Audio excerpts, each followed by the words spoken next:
ذات خدا سے نہ جدا ہو نہ خدا ہو، اللہ کو معلوم ہے کیا جانیے کیا ہو، اللہ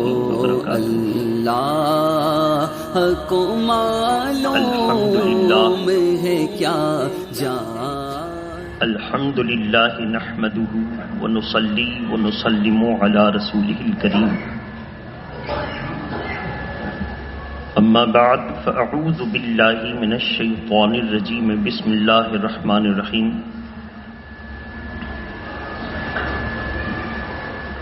یا ایہا الذین آمنوا اتقوا اللہ وکونوا مع الصادقین۔ وقال اللہ تبارک وتعالی فی القرآن المجید، ان الصلاة تنہی عن الفحشاء والمنکر ولذکر اللہ اکبر واللہ یعلم ما تصنعون۔ صدق اللہ العلی العظیم وبلغنا رسولہ النبی الامین المتین الکریم۔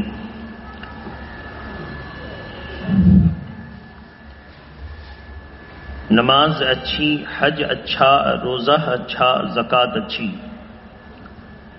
نماز اچھی، حج اچھا، روزہ اچھا، زکوٰۃ اچھی، مگر میں باوجود ان کے مسلمان ہو نہیں سکتا، نہ جب تک کٹ مروں شاہ بطحہ کی عزت پر، خدا شاہد ہے کامل میرا ایمان ہو نہیں سکتا۔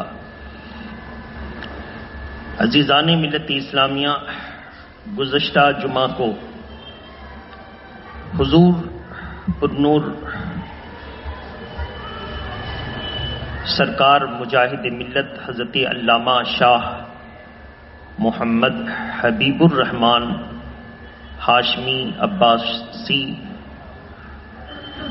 رحمہ اللہ تعالی وقدس سرہ العزیز کے عرس کے موقع پر ان کی حسین زندگی کے چند گوشے آپ کے سامنے میں نے پیش کیے تھے۔ اس 8 دہائی سے زیادہ یعنی 80 سال سے زیادہ عمر رکھنے والے سرکار مجاہد ملت کی سیرت کا سب سے حسین گوشہ، بلکہ کہہ لیجئے مسلمان کا سب سے اچھا عمل کوئی تھا تو نماز کی پابندی تھا۔ سفر و حضر میں سرکار مجاہد ملت نماز کا بڑا اہتمام کرتے تھے، اور سفر کرتے ہوئے جب کہیں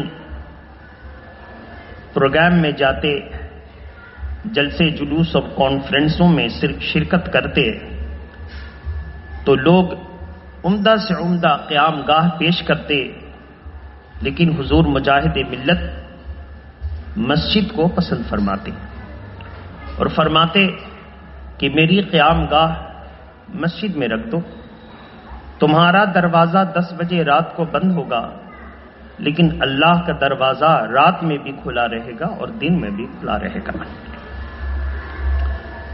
الغرض وہ مسجد ہی میں عشاء کی نماز بھی ادا کرتے اور فجر کی جماعت کے ساتھ نماز ادا کرتے، آخری شب میں اٹھتے تہجد کی نماز ادا کرتے، وظیفہ وظائف پڑھتے، مریدین کو تلقین کرتے، اگر کوئی اختلاف ہوتا، اس محلے میں جھگڑا ہوتا تو دونوں طرف سے سنتے اور سن کر کے اس کو جھگڑے کو، تنازع کو ختم کر دیتے، اور جس محلے میں جاتے محبت کا ماحول بن جاتا، عبادت کا جذبہ پیدا ہو جاتا، مسجد کے نمازی بڑھ جاتے، گھر گھر میں سکون قائم ہو جاتا۔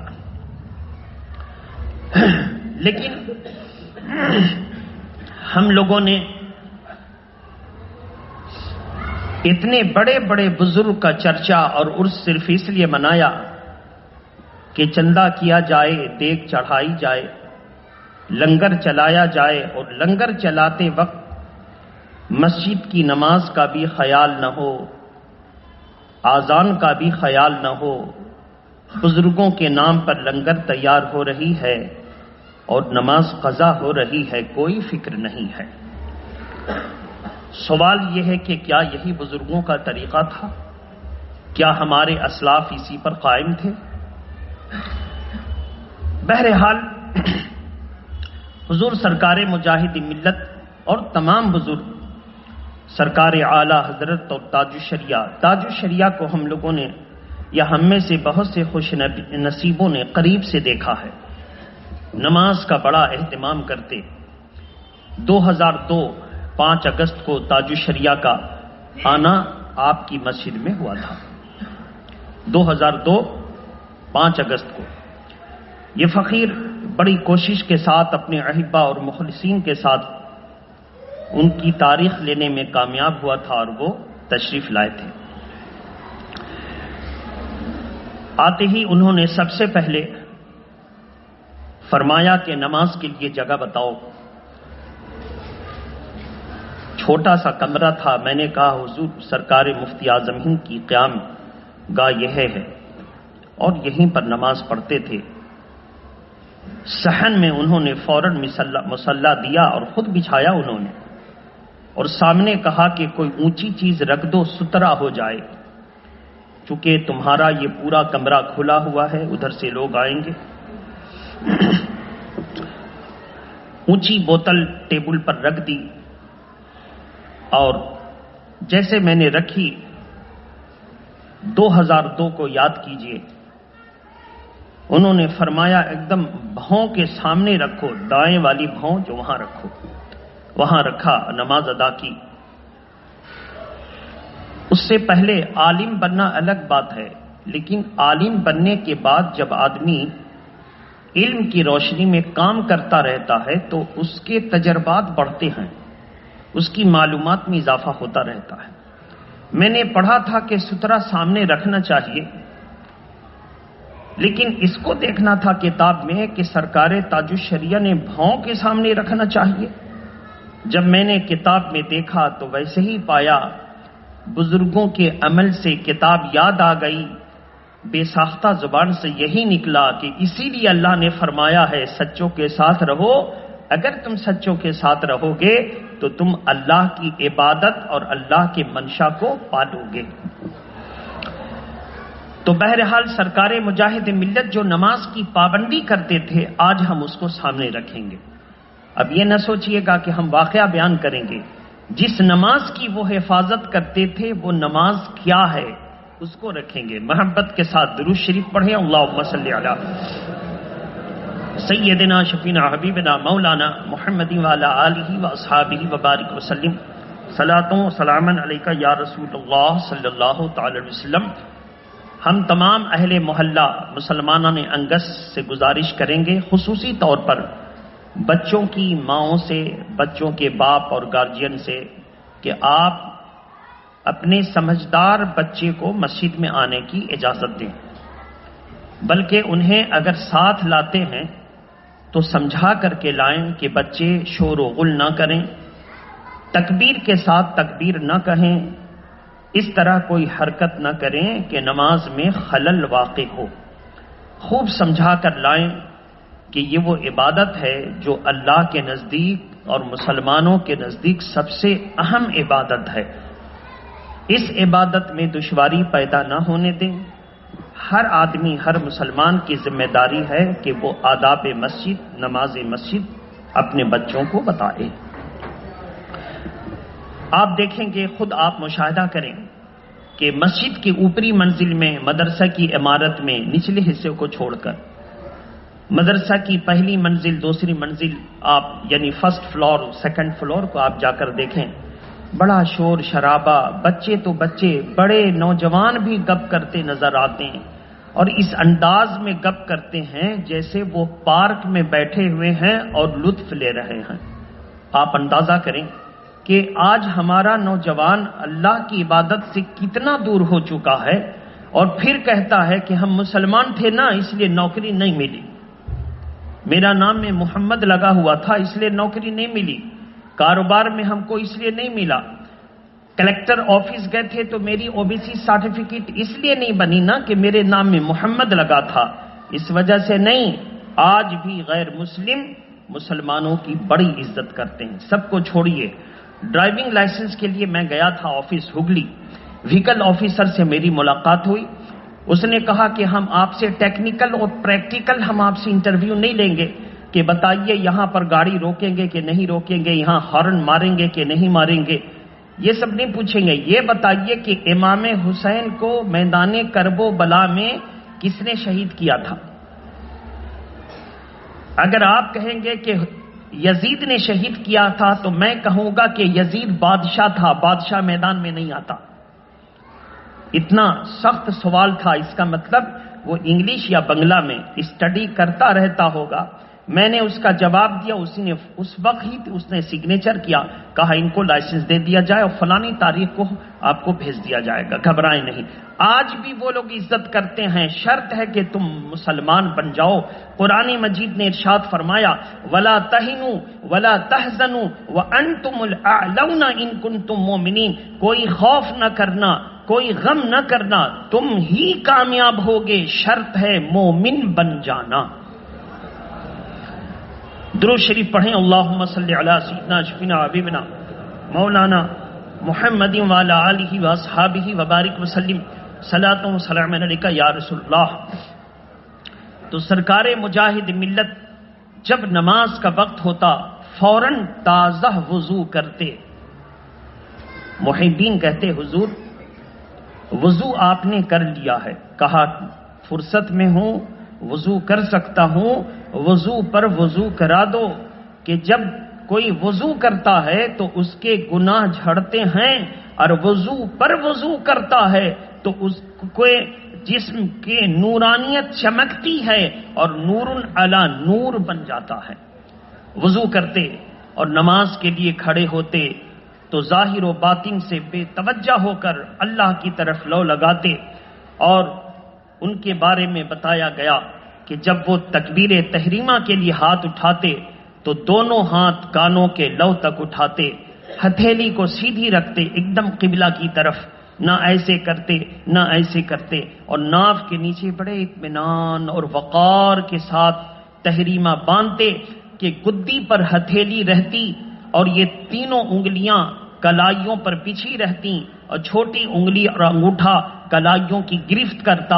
اس شان سے وہ تحریمہ ناف کے نیچے باندھتے اور پھر خشوع اور خضوع یعنی خشیت کے ساتھ اور دل جمعی کے ساتھ وہ جو ہے ثنا پڑھتے، ثنا کے بعد تعوذ پڑھتے، تسمیہ پڑھتے، اور اس کے بعد سورہ فاتحہ کی تلاوت کرتے۔ آواز بڑی پاٹدار تھی، جب تلاوت کرتے تو مقتدی مسحور ہو جاتے، گم ہو جاتے اس تلاوت کو سن کر۔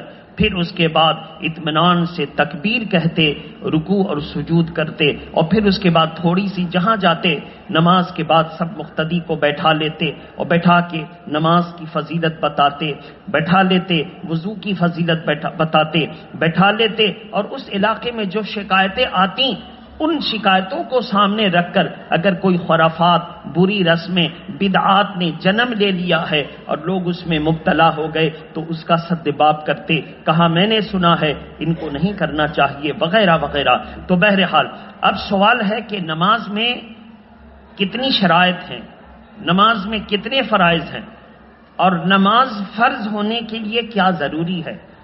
سلسلہ وار سنتے جائیے، محبت کے ساتھ اس کو یاد بھی کرنا ہے، وہ کتابیں بھی دیکھنی ہے۔ یہ ذہن بنائیے کہ ہم کو کتاب دیکھنی ہے، یاد کرنا ہے، اور اسی کے مطابق ہم کو نماز پڑھنی ہے، اپنی نماز کی حفاظت کرنی۔ قرآن کا ارشاد ہے حافظوا علی الصلوات، نماز کی حفاظت کرو۔ پڑھتے تو سب ہیں، حفاظت کرو کا حکم ہے۔ بہرحال تو اب سن لیجئے، نماز کے لیے فرض ہونے کے لیے کوئی چیز ضروری ہے۔ نماز کس پر فرض ہے؟ عاقل پاگل پر فرض نہیں ہے، بالغ نابالغ پر فرض نہیں ہے۔ مسلمان، غیر مسلم، بد مذہب، کافر، مشرک، وہابی، دیوبندی، شیعہ، غیر مقلد، جماعت اسلامی پر نماز فرض نہیں ہے۔ سب سے پہلے ایمان لانا فرض ہے۔ سب سے پہلے ایمان لانا فرض ہے۔ اگر ایمان نہیں ہے تو وہ عمل کے قریب آ بھی گیا تو اس کا عمل 20ویں پارے قرآن مقدس کے ارشاد کے مطابق فَقَدِمْنَاهُ إِلَىٰ مَا عَمِلُوا فَجَعَلْنَاهُ هَبَاءً مَنْثُورًا، اللہ تبارک تعالیٰ ان بے ایمانوں کے عمل کو دیکھے گا، لمبی لمبی نمازیں، لمبے لمبے خدمات دینی، تو سب کو ذرے ناچیز بنا دے گا، یعنی سب کو بے حقیقت اور حقیر بنا دے گا۔ اس کا کوئی بدلہ نہیں دیا جائے گا، اس کی کوئی جزا نہیں ہوگی۔ بہرحال تو نماز فرض ہونے کے لیے عاقل، بالغ اور مسلمان ہونا ضروری ہے۔ اب جب اس پر نماز فرض ہو گئی، وہ مسلمان بھی ہے، وہ دماغ بھی رکھتا، پاگل نہیں ہے، اب بالغ ہو گیا، اس پر نماز فرض ہو گئی۔ اب جب فرض ہو گئی تو نماز کو بچانے کے لیے کیا کیا ضروری ہے؟ سب سے پہلے نماز کی صحت کی درستگی کے لیے کچھ قوانین اور ضابطے ہیں۔ ان قوانین اور ضابطے کا نام ہے شرائط نماز۔ کیا نام ہے؟ زور سے بولیے۔ شرائط نماز۔ شرائط نماز کتنی ہیں؟ 6۔ زور سے بولیے۔ شرائط نماز کتنی ہیں؟ 6۔ اس کو یاد رکھیے گا۔ نماز کے فرض ہونے کے لیے 3 باتیں فرض: عاقل، بالغ، مسلمان۔ نماز کو صحیح ہونے کے لیے فرض تو ہو گئی نماز، کیا ہر کوئی پڑھ سکتا ہے ناپاک ہو کر؟ فرض ہونے کے لیے 6 شرطیں ہیں۔ پہلی شرط ہے طہارت۔ طہارت میں بدن کا پاک ہونا، کپڑے کا پاک ہونا اور جس جگہ نماز پڑھ رہا ہے اس کا پاک ہونا۔ پہلی شرط طہارت۔ دوسری شرط ستر عورت، پورا لباس ہونا کہ نماز میں بدن چھپ جائے، جن کا ڈھانکنا ضروری ہے، جن کا ڈھانکنا ضروری ہے۔ آپ جو لباس پہنتے ہیں ٹھیک ہے، عورتوں کا ہے، توجہ سے سنیے گا، پورے بدن کا حصہ ڈھکا ہو، بس چہرے کی ٹکلی جو ہے، چہرہ کھلا ہے، ہتھیلی کھلی ہے، پیر کا تلوا کھلا ہے، نماز ہو جائے گی۔ لیکن توجہ دیجیے گا، عورتیں جب نماز پڑھتی ہیں تو یا اپنے ساڑی کو، دوپٹے کو اس طرح پہن لیتی ہیں کہ جب وہ ہاتھ اٹھاتی ہیں تحریمہ کے لیے اللہ اکبر کہتے ہوئے تو ان کی کلائی کھل جاتی ہے۔ زور سے بولیے، ان کی کلائی کھل جاتی ہے۔ اگر یہ کلائی اللہ اکبر کہتے وقت سبحان اللہ سبحان اللہ سبحان اللہ 3 تسبیح تک کھلی رہی تو نماز نہیں ہوگی۔ نماز اگر بے ستری تھوڑی موڑی ہو گئی، سبحان اللہ 1 تسبیح کے مطابق کلائی کھلی رہی تو نماز ہو جائے گی، اور 3 تسبیح کے مطابق کھلی رہی تو نماز نہیں ہوگی۔ پورا کان ڈھکا ہونا چاہیے، سر کے بال ڈھکے ہونے چاہیے، یہاں تک کہ کپڑا، دوپٹہ، آنچل اتنا باریک نہ ہو کہ اوڑھنے کے بعد بال کی سیاہی چمکے، چمک ظاہر نہیں ہونی چاہیے۔ اس کو ذہن میں رکھیں گے۔ اور بعض عورتیں ابھی جو نیا نیا لباس آیا ہے مارکیٹ میں، چست چوڑی دار پیجامہ جس کو لیگنز جیکنز کیا کیا کہتے ہیں، وہ پہن کے نماز پڑھتی، اس کو پہن کر کے ان کی نماز نہیں ہوگی۔ ہاں، اس کو پہننے کے بعد اوپر سے شلوار اتنا لمبا ہے کہ ان کی گھٹنی تک ہے، یا نقاب لگائی ہوئی ہیں یا ساڑی وغیرہ کچھ پہن چکی ہیں جو پورے بدن کی ہیئت کو چھپا لے، چونکہ چست کپڑا پہننے سے بدن کا ڈیزائن ظاہر ہوتا ہے، اور جس سے بدن کی ڈیزائن ظاہر ہو اس پر نماز نہیں ہوگی۔ اس پر نماز مردوں کے لیے، مرد حضرات جینس پینٹ پہن کر کے نماز کے لیے آ جاتے ہیں، یا پھر کوئی اور پینٹ جو اتنا تنگ ہو کہ ان کے ہیئت قضائیہ کو ظاہر کرے، یعنی ان کے پورے کمر کی پچھلے حصے کو ظاہر کرے۔ اگر کمر کا پچھلا حصہ جینس پینٹ یا ٹائٹ پینٹ پہننے والے کا ظاہر ہے اور اس پر تماشا یہ کہ وہ ان کر کے نماز پڑھ رہے ہیں، ماسٹر ہو، ہیڈ ماسٹر ہو، وکیل ہو، تو ان لوگوں کو معاملہ یہ ہوتا ہے کہ غرور سے بھرے ہوتے ہیں، مسئلہ ان کو معلوم نہیں ہوتا اور غرور زیادہ ہوتا ہے کہ یار ہم ہیڈ ماسٹر ہیں، ہماری کوئی کلائی پکڑ سکتا ہے کیا؟ اور ظالموں سنو، تمہاری ہیڈ ماسٹری اور وکالت سے ہم کو کوئی مطلب نہیں، شریعت یہی ہے کہ نماز کے وقت اللہ تم کو اس حساب سے دیکھنا چاہتا ہے جس حساب سے رسول اللہ کھڑے ہو گئے، ہے نا؟ جس انداز میں رسول اللہ کھڑے ہو گئے، جس کیفیت کے ساتھ رسول اللہ کھڑے ہو گئے۔ ارے اللہ کی قدرت تو یہ ہے اور وہ اپنے بندوں پر تو اتنا مہربان ہے کہ اگر کسی کے پاس کپڑا نہیں اور مل بھی نہیں سکتا اور نماز قضا ہو رہی ہے تو ننگا نماز پڑھ لے گا، اللہ قبول فرما لے گا۔ اس کی تو شان یہ ہے، کیسے پڑھے گا؟ ننگا نماز پڑھ لے گا اور اس کی نماز قبول ہو جائے گی۔ لیکن اس ننگے کے لیے کیا ہے اصول؟ کوئی کپڑا نہیں دیتا، ناپاک کپڑا اس کے پاس ہے، اس کے لیے اس صورت میں ناپاک کپڑے کو جو ہے سترے غلیظ پر ڈھانک لے اور پھر نماز پڑھے، اس کے لیے اجازت ہے۔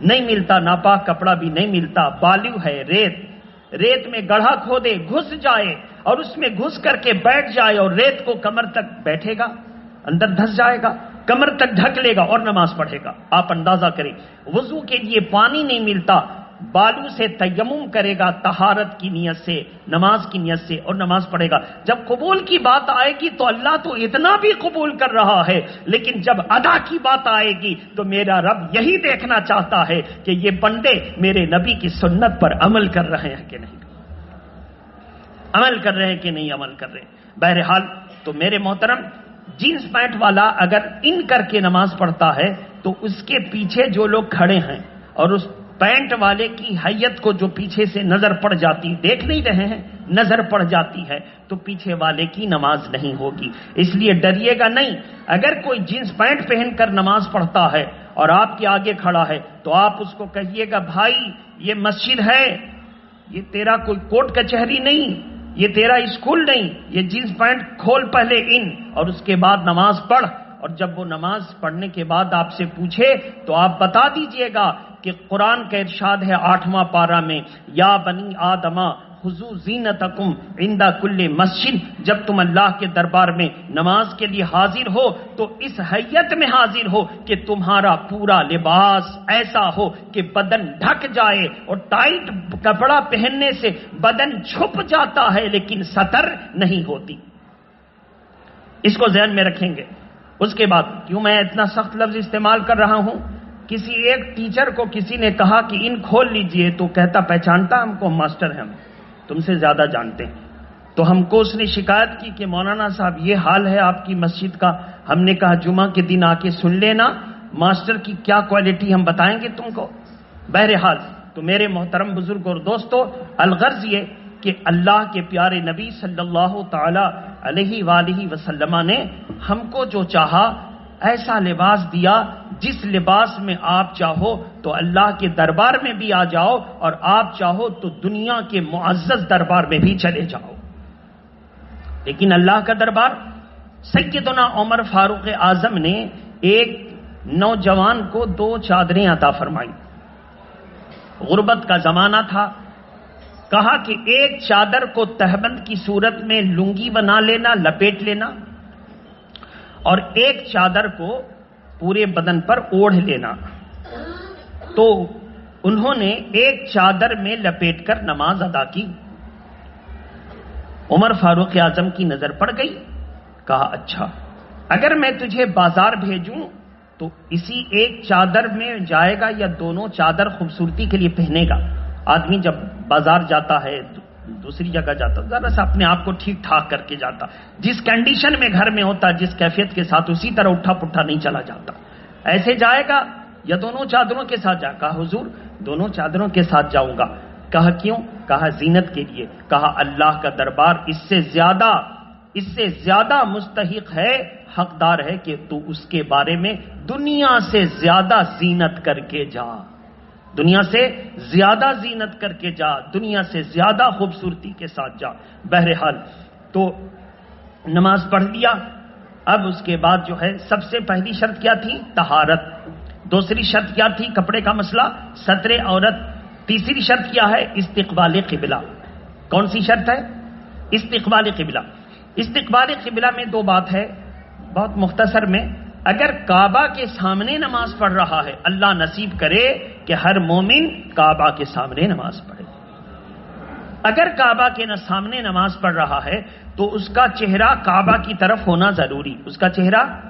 اور اگر کعبہ سے دور ہے جیسے ہم لوگ یا اور بھی کوئی دور جو کعبہ حجاب میں آ جائے، بلڈنگیں سامنے آ جائیں دکھے نہیں اس کو، تو اس آدمی کا سینہ کعبہ کی طرف رہنا ضروری. سینہ اگر چہرہ تھوڑا بہت ادھر ادھر ہو گیا تو ایسی صورت میں نماز ہو جائے گی، نماز ہو جائے گی. تو چلیے پھر داتا گنج بخش علی حجویری جو سرکار غریب نواز نے جن کے آستانے پر چلہ فرمایا تھا، لاہور کی جامع مسجد ہے جس کے بارے میں بڑا اختلاف اور علماء ہی گروپ میں بٹے ہوئے، کوئی کہتا اس کا قبلہ صحیح ہے، کوئی کہتا اس کا قبلہ کعبہ سے ذرا ہٹا ہوا ہے.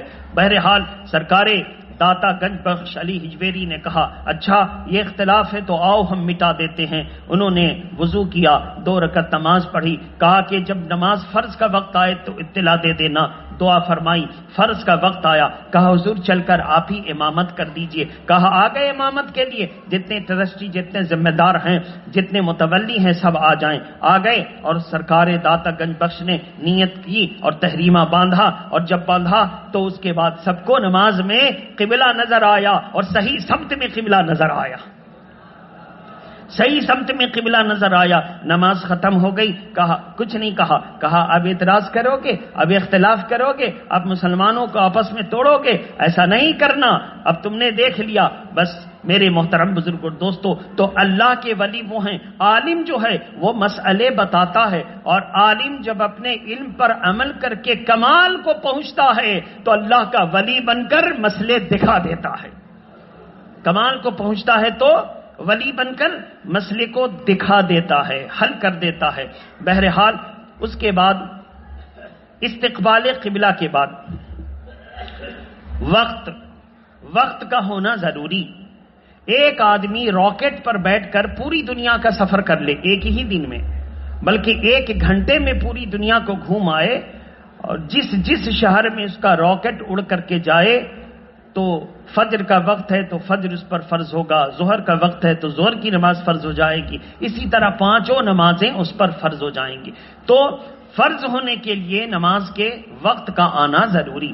اگر کوئی چاہے کہ ہم فجر کی وقت میں ہم کو کوٹ جانا ہے اور 3 نماز ظہر عصر اور مغرب پڑھ لیں اور کوٹ سے آ کے اطمینان سے نماز پڑھ لیں گے تو وہ ایسا نہیں کر سکتا، وہ ایسا وقت آنے پر فرض ہوگا. مان کے چلیے ایک آدمی شیعہ مذہب میں ایسا ہے، فقہ جعفریہ کے مطابق شیعہ مذہب میں ایسا ہے، ایک آدمی کو شیعوں سے دوستی ہو گئی، بیچارہ بھی سوچا کہ لاؤ کوٹ جانا ہے، فجر میں ہی ساری عبادتیں کر لیتے ہیں. اس نے فجر بھی پڑھی اور ظہر عصر مغرب بھی پڑھ لی اور آیا. اب اس کو کیا ہوگا؟ جو نماز اس نے پڑھی تھی وہ نفل ہو گئی، ظہر کا وقت آیا گزر گیا، فرض کا وقت ہوا تھا قضا ہو گئی نماز، گنہگار بنا. عصر کا وقت آیا گنہگار بن گیا، مغرب کا وقت آیا اس نے ادا نہیں کیا، گنہگار بن گیا. ہاں اگر یہ ہوتا کہ جیسے تیسے بھی وہ نماز ادا کر لیتا، فرض ادا کر لیتا تو بری اس ذمہ ہو جاتا. تو بہرحال وقت سے پہلے جو نماز پڑھی گئی وہ کیا ہوں گی؟ نفل. اور اگر عقیدہ گڑبڑ ہے تو ایسی صورت میں اس کو توبہ کرنا لازم ہوگا. اس کو ذہن میں رکھیں. تو وقت آنے پر تو وقت، اس کے بعد نیت. جس نماز کا وقت ہے آپ کو نیت ایک دم چاقو چوبند ہو کر نیت کرنی. نیت کس کو؟ اگر آپ سے کوئی پوچھے فوراً بتائیے کیا کر رہے ہیں تو آپ کہہ سکیں کہ فرض نماز پڑھنے جا رہا ہوں عصر کی، آپ کہہ سکیں ظہر کی سنت پڑھنے جا رہا ہوں، آپ کہہ سکیں کہ جمعہ کے 4 رکعت بعدیت پڑھنے جا رہا ہوں. ایسا نہیں کہ ڈگمگ ہو جائیں اور شش و پنج میں مبتلا ہو جائے، کیا بولیں کون سی نماز پڑھنے جا رہے ہیں. تو گویا آپ کے دل میں نیت جمی نہیں ہے. تو نیت کہتے ہیں دل کے پختہ ارادے کو. اس کی پہچان یہ ہے کہ اگر کوئی پوچھے کیا کرو گے تو آپ کہہ سکیں ظہر کی فرض پڑھنے جا رہا. پختہ نیت دل میں اگر ہے، کوئی زبان سے حرکت نہ دی، آئے اور بس کہہ لیا اس امام کے پیچھے ظہر کے 4 رکعت فرض، اللہ اکبر، آپ کی نماز ہو جائے گی. آپ کی نماز، آپ جو ہے اقتدا کر چکے، اقتدا آپ کی قبول ہے. اگر شرائط نماز اور تمام نماز کے اوصاف پائے جائیں تو آپ کی نماز ہو جائے گی. بہرحال تو اس کے بعد نیت، اس کے بعد کیا ہے؟ تکبیر تحریمہ. تکبیر تحریمہ کا مطلب ہے کہ ایسی تکبیر کہ نماز کو توڑنے والی باتیں، توڑنے والی چیزیں اپنے اوپر حرام قرار دے لینا. اب جب وہ نیت کر لیا تو اب کھا نہیں سکتا، کھانا اس سے پہلے حلال اور جائز تھا. پی نہیں سکتا، اس سے پہلے حلال اور جائز تھا. وہ چل نہیں سکتا، اس سے پہلے حلال اور جائز تھا. اور وہ بول نہیں سکتا، اس سے پہلے حلال اور جائز تھا. تو میرے محترم، چلنے سے مراد ہے کہ مجلس بدل جائے، اس کی شرط ہے مجلس بدل جائے. بعد میں سمجھائیں گے، بڑا لمبا معاملہ ہے. بہرحال تو ایک دو قدم چلا اور مجلس نہیں بدلی تو نماز ہو جائے گی. نماز، زور سے بولیے، نماز ہو جائے گی. بہرحال تو اب پھر سے سن لیجئے. سب سے پہلے طہارت، ستر عورت، استقبال قبلہ، وقت، نیت، تکبیر تحریمہ. کتنی باتیں ہو گئیں؟ زور سے بولیے، پھر سے سنیے. طہارت، ستر عورت، استقبال قبلہ، وقت، نیت، تکبیر تحریمہ. یہ 6 شرائط ہیں. جب تک یہ نہ پائی جائیں گی نماز نہیں ہوگی. اس کو یاد کر کے آئیے گا. انشاءاللہ اگلے جمعہ کو ہم اس سے آگے بڑھیں گے. ہم لوگ مل کر کے محبت کے ساتھ اللہ کی عبادت کریں، مسجد کے اور علماء کے، سادات کے تقدس کا احترام کریں. دنیا یہ چاہتی ہے کہ ان بزرگوں سے دور کر دیا جائے تاکہ مسلمانوں کو توڑنا آسان ہو جائے. اس فتنے کو آپ سمجھنے کی کوشش کریں اور ایسی صورت میں آپ اپنے اندر کے نفس کو کچل دیں اور اللہ کی نیک بندوں کی صحبت کو حاصل کریں اور محبت کے ساتھ نماز بھی پڑھیں اور نماز کو بچائیں بھی. بولیے زور سے، نماز کو بچائیں بھی. کہ جس کی فکر یہ ہو گئی کہ نماز بھی پڑھتا ہے اور بد مذہب کے پیچھے نہ پڑھ کے نماز کو بچاتا ہے، بے وضو نہ پڑھ کے نماز کو بچاتا ہے، باوضو ہو کے نماز کو بچاتا، بے وضو نہیں پڑھتا، بد مذہب کے پیچھے نماز پڑھ کے برباد نہیں کرتا، نماز کو بچاتا ہے. کل قبر میں بھی یہ نماز کام آئے گی اور حشر میں بھی یہ نماز کام آئے گی. وآخر دعوانا ان الحمدللہ رب العالمین.